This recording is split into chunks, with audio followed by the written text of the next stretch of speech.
When an abandoned Cold War bunker suddenly powered itself on after 30 years. The local power grid went crazy for 12 seconds. They thought it was just an electrical glitch. Until someone realized the bunker's internal comms were still transmitting.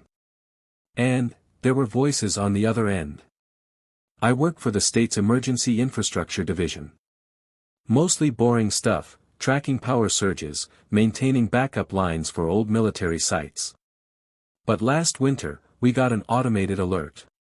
Power draw detected, Site 12B, inactive since 1989. 12B was an old underground communications bunker built during the Cold War. It had been sealed since the mid-90s after a collapse made it too dangerous to reopen. So when we saw power usage spike on its grid ID, we thought it was a system error. But the power signature matched exactly what the bunker used. Generators, lights, radio panels, and oxygen recirculation. We sent a 2-man inspection team the next morning. The entrance was deep in the woods, behind a rusted steel hatch. Snow covered everything except a faint trail of footprints, fresh.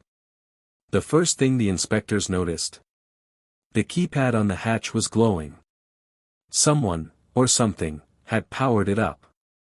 They used a master override to get in. The air inside was thick, metallic.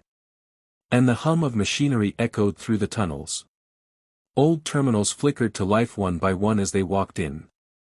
Each screen showing status reports from 1984. And then they heard voices over the intercom.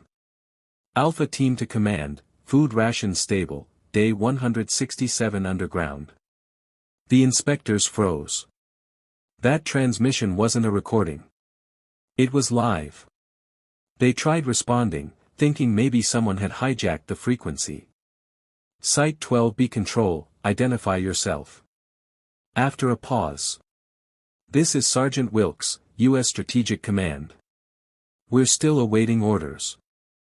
One of the inspectors swore he heard people breathing in the background, shuffling papers, distant coughing.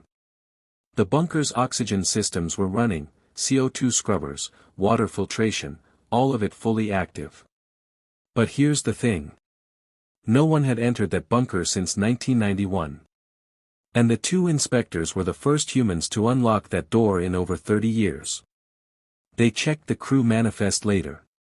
Sergeant Wilkes had been confirmed dead in 1989. The further they went down, the more the temperature dropped. Frost on the control panels. And on one wall. A digital clock still counting days since lockdown initiated. It read, 12,478. They reached the comms room, the heart of the bunker. Rows of headsets, old tape machines, and glowing consoles hummed faintly. And in the middle chair. A uniform, still sitting upright. No body. Just the uniform, perfectly preserved. As one inspector leaned closer, the radio beside it crackled to life. Command, this is Wilkes. We lost 2 more today. If you hear this, please, tell us the war's over. Then a whisper followed. They don't know they're dead. When backup arrived, they found the inspector's body cam still recording. The footage showed them reaching a steel door labeled Crew Quarters. They opened it. And the camera's night vision flickered. For just a second. You could see shadowy figures moving inside. Men in Cold War uniforms sitting at tables. Writing reports. Their faces pale, hollow. As if lit from underneath. One turned toward the camera and said, "Close the door. You'll let the light in." Then the feed cut to static. The inspectors never came out. A week later, Site 12B sealed itself again. All power signatures vanished. But every year, on the exact same night, the local grid shows a 12-second surge.